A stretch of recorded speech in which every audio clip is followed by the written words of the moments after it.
Welcome to Islamic Life Coach School Podcast. Apply tools that you learn in this podcast and your life will be unrecognizably successful. Now your host, Dr. Kamal Akhtar. Hello everyone. Peace and blessings be upon all of you. Today I'm going to talk about prayers and ibadah. When you think about connecting with Allah SWT, prayers and ritualistic ibadah is the first thing that comes to mind, and rightly so. These are very strong pillars of Islam and we've been taught them for a reason.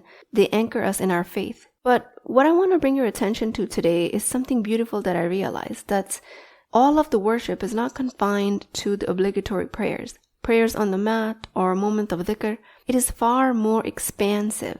Awareness, mindfulness, connection with other people, all of it can be used in ways that are deeply personal and uniquely your ways of worship.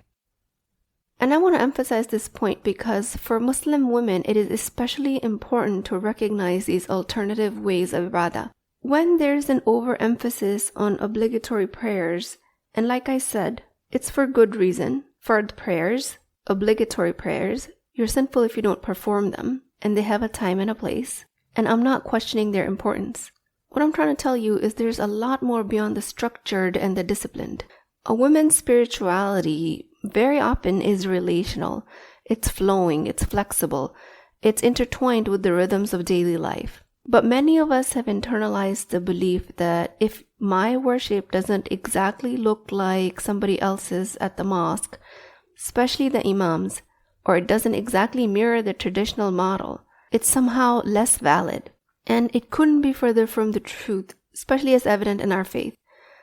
So just think about it. Maybe the most proud moments of your connection with Allah SWT aren't in the mosque, but in the quiet of your home, during your acts of service, during the moments of empathy, or just serving a cup of tea to yourself, reflecting on His blessings. Perhaps you feel closest to Him during the walk in nature, noticing the intricate details of creation. Maybe you notice Him the most in a crowded room, connecting with people. Maybe your worship is woven into the care you give to your family, the compassion you show to others. Maybe it's in the movement of your body during exercise or the healthy nutrition that you provide your body. I want to dedicate this podcast to normalizing a woman's spiritual journey. Your path to Allah SWT does not have to look like anyone else's. It does not have to follow a strict formula, and it definitely does not have to fit into a preconceived mold. You have the freedom to embrace what feels authentic to you, what feels good to you. And that's what leads to the deepest connection because that's what's sustainable. Worship is found in the stillness of your mind, the rhythm of your relationship, or maybe even the joy of creativity. It's about finding these practices that allow you to feel present, aware, and aligned with Allah SWT creations. So let's release the judgment that says worship only looks a certain way, a way that's described mostly in books, the way that was taught to you by your teachers, and let's create space for women to explore what brings them closer to Allah without guilt or shame. Your spiritual journey, your worship is valid, meaningful, and sacred, just as it is.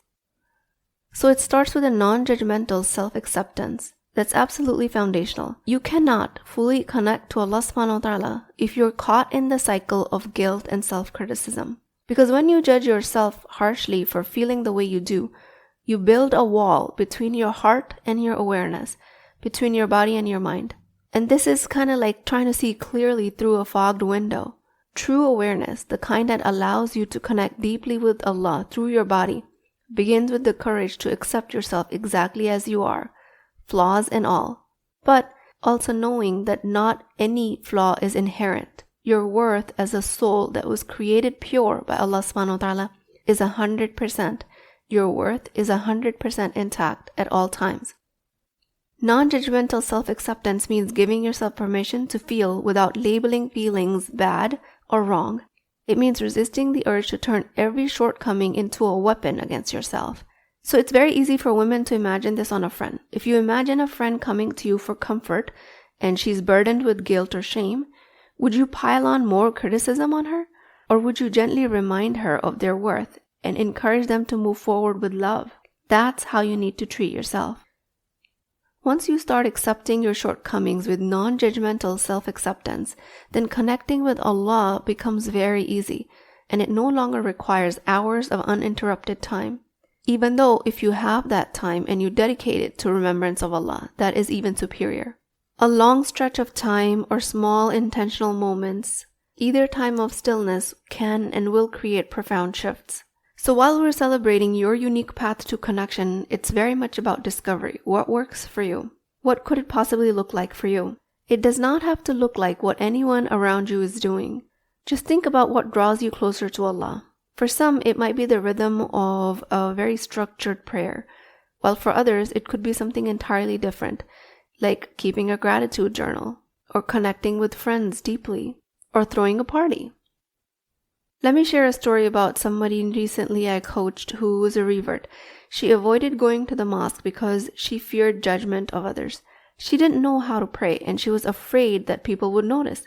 And months went by in this situation, and her fear grew heavier, creating this invisible barrier between her and her community that she was longing to join, and it was bothering her, which is why she was seeking coaching. The problem was never her lack of knowledge, but it was her lack of awareness around her fear that was holding her back. The fear of judgment. Without awareness of what you're fearing, what you're thinking, what you're believing, it becomes nearly impossible to connect deeply with Allah. So with her, just a simple act of awareness made her realize that the fear was unfounded. The reason she wanted to go to a mosque was to learn how to pray. So of course she was gonna act like a beginner. Of course she might even make mistakes. But it was just about her accepting herself. She was in judgment for herself that was then being reflected on other people, that other people might judge her. And once she realized that, she immediately made plans to meet up with friends at the mosque to start her journey of learning the prayers. Non-judgmental self-reflection and awareness opened the door to recognizing her fear, which then led to a very quick solution.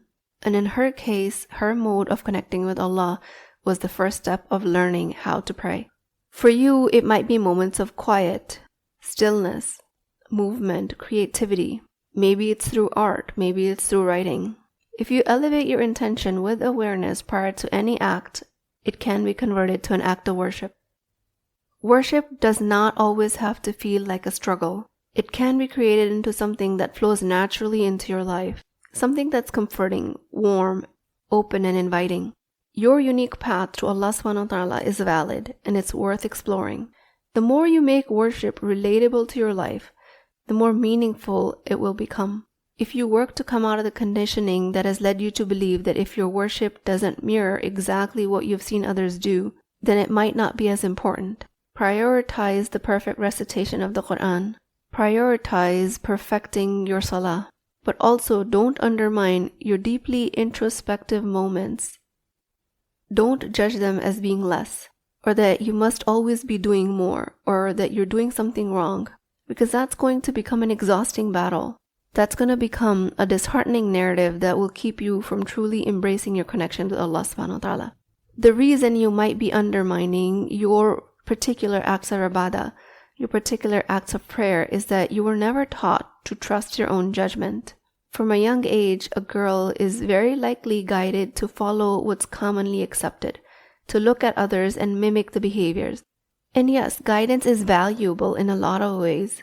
But if it's done enough to strip away the confidence of an individual, if it's done enough so that they cannot explore what spirituality actually is meaningful to them, then it's been overdone. I'm not asking you to abandon tradition or to never take guidance from a mentor, especially when it comes to spiritual scholars. I'm just asking you to add depth and personalization to it. Add your own personality to it. Breaking free from overall judgment is extremely liberating when it comes to your acts of prayers. When you don't have that weight on your shoulders as you allow yourself to worship in a way that resonates with your heart, when you learn to trust your instincts, your practice of prayers will completely transform. Anything that's not overtly declared haram can all be valid forms of worship when done with sincerity. Before engaging in any act, pause and pray, "Oh Allah, I'm doing this for you. Let this count as worship, as service, as care for what you've entrusted to me." When you offer your intentions with sincerity, even the simplest acts will become profound. Your worship is a journey between you and your Creator. Learning to trust and honor your inner compass is a part of your practice. And that self-trust is what helps you explore and connect to yourself. And through recognizing yourself is how you get to recognize Allah SWT. So let me give you some examples of what your worship might look like. For some people, movement is extremely spiritual, allowing you to connect to Allah SWT through the physicality of your body. Maybe it's walking, running, stretching, extreme fitness exercises, slow intentional movements, all of that paired with conscious intention to connect with Allah. Then there's worship during relationships. Your intentions towards others, your family, friends, community at large, these are also branches of worship. Islam immensely emphasizes the importance of maintaining good relationships. Family bonding, cooking, teaching your children, spending quality time with them, being in deep connection with your spouse, all of these can be a powerful form of ibadah. Supporting your friends, being present during their struggles, letting them being present for you and help you out. All of these acts can be elevated to worship if you elevate your intention behind them, and they can become your specific type of worship. Bonds of brotherhood, sisterhood, bonds of community with the larger ummah, all through the prophetic tradition. Maybe your relational engagement is at the community level with volunteering, mentoring, or just simply showing kindness to neighbors, to strangers. If your sense of worship comes from a sense of unity that fulfills you when you help a stranger out, then elevate your intention behind it and ask Allah to accept it as such. And then creativity as worship, writing and reflecting, being creative with cooking, gardening, home decor, art, being creative with presentations, with conversations, being creative in technology at your workplace. You have so many chances of elevating your everyday actions into worship and making it and calling it your own. All that awaits is your awareness and your intentionality around it. Then there's service as act of worship, charity, again helping others, or creating sustainability in the environment, caring for the planet, planting trees, reducing waste, being mindful in your consumerism. Then there is stillness and reflection, a meditative state of dhikr, remembrance, a gratitude practice, mindful breathing. Then there is knowledge acquisition, learning, and growth. Of course, between studying the Quran and the Hadith, but also your professional development, your reading or listening to audiobooks. All of this done with the intention of elevating yourself, with the intention of tazkiyatun nafs, or purifying your heart.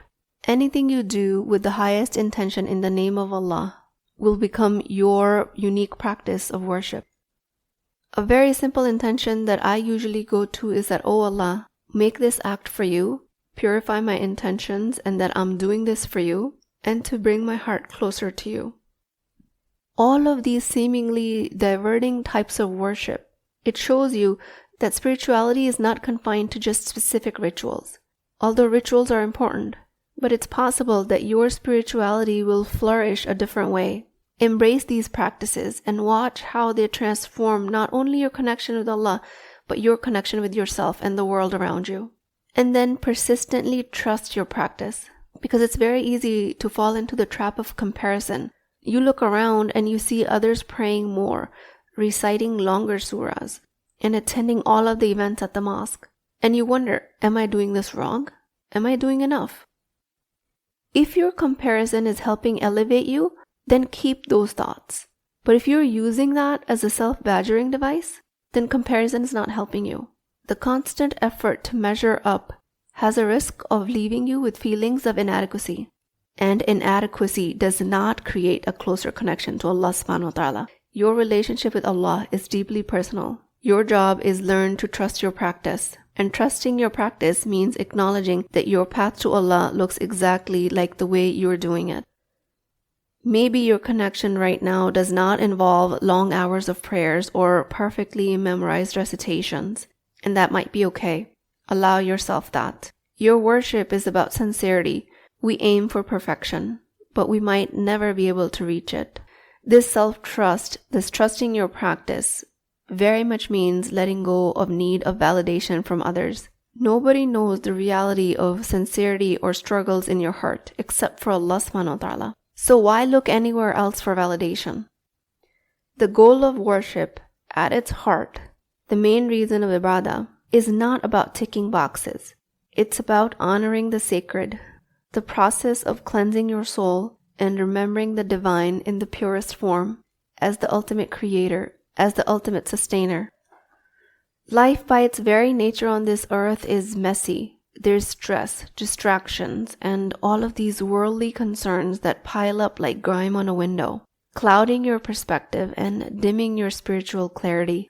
Worship is the act of wiping that window clean, allowing the light of Allah's mercy and guidance shine through.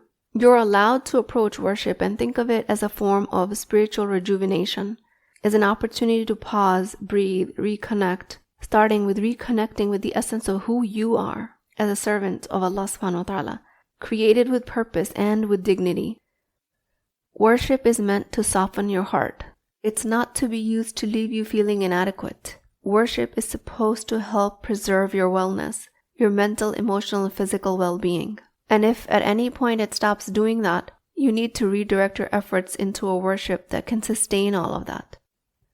Alhamdulillah, Islam provides a beautifully comprehensive framework for renewal. It centers on the preservation of 5 essential aspects of life: religion, life, intellect, lineage, and wealth. These priorities reflect on the balance that ibadah or worship is meant to bring in your life. Worship isn't always about pushing yourself to do more.